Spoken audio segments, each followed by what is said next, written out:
வணக்கம் மாணவர்களே. இப்போ நம்ம இந்த வீடியோவில் 9ஆம் வகுப்பு தமிழ் பாடத்துக்கான முழாண்டு தேர்வுக்கான கொஸ்டின் தான் பார்த்துக்கிட்டு இருக்கோம். இது இப்போ 2026 மாடலுக்கான கொஸ்டின். ஸோ இந்த கொஸ்டினை நீங்கள் மாடலாக வச்சு எக்ஸாமுக்கு ப்ரிப்பேர் பண்ணிக்கோங்க. இதே கொஸ்டின்ஸ் கூட சம்டைம்ஸ் உங்களுக்கு அப்படியே கேட்கலாம். ஸோ எதையும் மிஸ் பண்ணிடாதீங்க. எந்த கொஸ்டின்ஸ் நீங்கள் பார்த்தாலும் அதை ஃபுல்லாக பாருங்கள். சாய்ஸ் இல்லாமல் படிச்சுக்கோங்க. அப்போ தான் உங்களுக்கு அது ரொம்ப யூஸ்ஃபுல்லாக இருக்கும். அதுமாதிரி நம்ம 9th எல்லா இயலுக்கும் நம்ம என்ன செஞ்சுருக்கோம், புக் பேக் ஆன்சர் கொஸ்டின் போட்டிருக்கோம். அதை நம்ம பிளேலிஸ்ட்டில் இருக்கும் போய் பார்த்துக்கோங்க.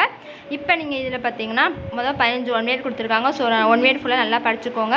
அது 2 மார்க் கொஸ்டின்ஸ் பார்த்தீங்கன்னா நமக்கு 4 கொஸ்டின் எழுத சொல்லியிருக்காங்க. அதில் 21வது கொஸ்டின் என்ன கட்டாயமாக எழுதணும். ஸோ நீங்கள் இதில் கொடுத்துருக்க அந்த 6 கொஸ்டினுமே ஃபுல்லாக படிச்சுக்கோங்க.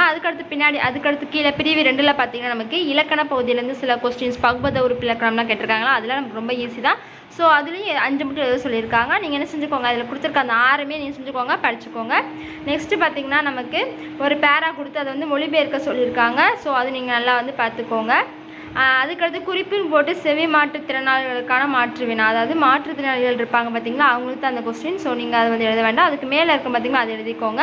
அடுத்து பகுதி 5ல் பார்த்தீங்கன்னா நமக்கு விரிவான விடையிலுக்கு எடுத்திருக்காங்க. நமக்கு மொத்தம் 3 கொஸ்டின் கிட்ட கொடுத்து நமக்கு மொத்தம் 6 கொஸ்டின் கொடுத்துருக்காங்க. அந்த 6 கொஸ்டினுமே நீங்கள் படிச்சிட்டிங்கனாலே போதும். கண்டிப்பாக உங்களால் எக்ஸாமில் 3 கொஸ்டின் அட்டன் பண்ண முடியும். ஸோ கொடுத்துருக்க கட்டுரை நெடுவினா எல்லாமே ஃபுல்லாகவே படிச்சுக்கோங்க. அடுத்து நமக்கு பார்த்தீங்கன்னா திரும்ப 3 மார்க் கொஸ்டின் கொடுத்துருக்காங்க. ஸோ அதுலேயும் நீங்கள் எல்லாம் ஃபுல்லாக பார்த்துக்கோங்க. அடுத்து இலக்கண பகுதியிலேருந்து கொஸ்டின்ஸ் கொடுத்துருக்காங்க.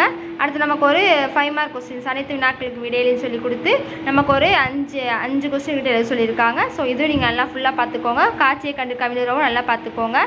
இது எல்லாமே நமக்கு ரொம்ப ரொம்ப முக்கியமான கொஸ்டின் தான். ஸோ எல்லாத்தையுமே செஞ்சுக்கோங்க. ஃபுல்லாமே நீங்கள் படித்து எழுதிட்டீங்கனாலே போதும். கண்டிப்பாக உங்களை எக்ஸாம் நல்ல மார்க் எடுக்க முடியும்.